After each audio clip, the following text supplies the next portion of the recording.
काहीतरी वेगळेच संकेत मिळत आहेत. तुम्हाला असे वेगळे संकेत मिळतात तेव्हा नक्कीच काहीतरी वाईट घडणार असतं. वाईट असं नाही गाल का, पण काहीतरी अनपेक्षित घडणार असं दिसतंय. काय चाललंय या सावलीच्या नशिबात ना मला काही कळतच नाही.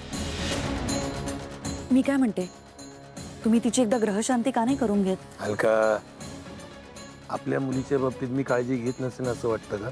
वेळोवेळी त्याची पत्रिका बघत असतो, माहिती आहे ना मी. फक्त लेखीच्या नादात आपण बेसावध राहिलो एवढं नक्की. म्हणजे मी नाही समजले.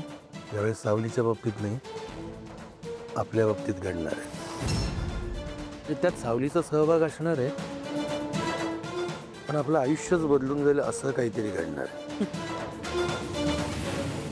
आपली एकुलती एक मुलगी गेली, ती गेली आणि त्यानंतर आपण जे दिवस काढले आहेत ना जगन्नाथ, त्यापेक्षा अजून काय वाईट दिवस पाहावे लागणार आहेत. हलका, मी नेहमी काही वाईट घडणार असेल याच बाकीत करतो का?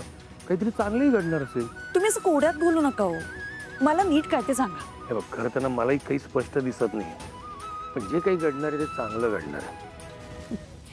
जगन्नाथ, आता आपल्या आयुष्यात काहीही चांगलं घडू शकत नाही. माझ्या बाकीतांवर शंका घेतेस हलका? तसं नाही हो, पण माझ्या नशिबावरच आता विश्वास राहिलेला नाही. इतक्यात विश्वास सोडू नको, कळलं ना? येत्या 2 दिवसात आपलं नशीब बदलणार आहे.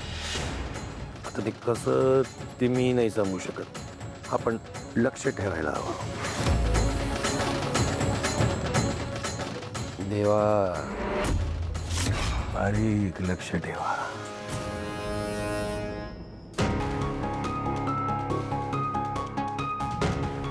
किरण, तुला काही हवंय का? नको. आणि तू जरा माझ्याशी नॉर्मल वाग, एवढंच. मी नॉर्मलच वागतोय. काय चुकत असेल तर सांग मला.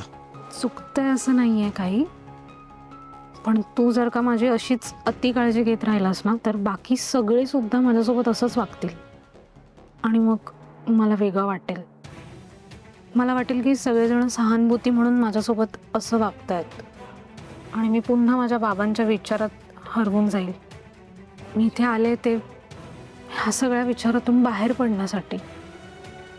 So please. सॉरी.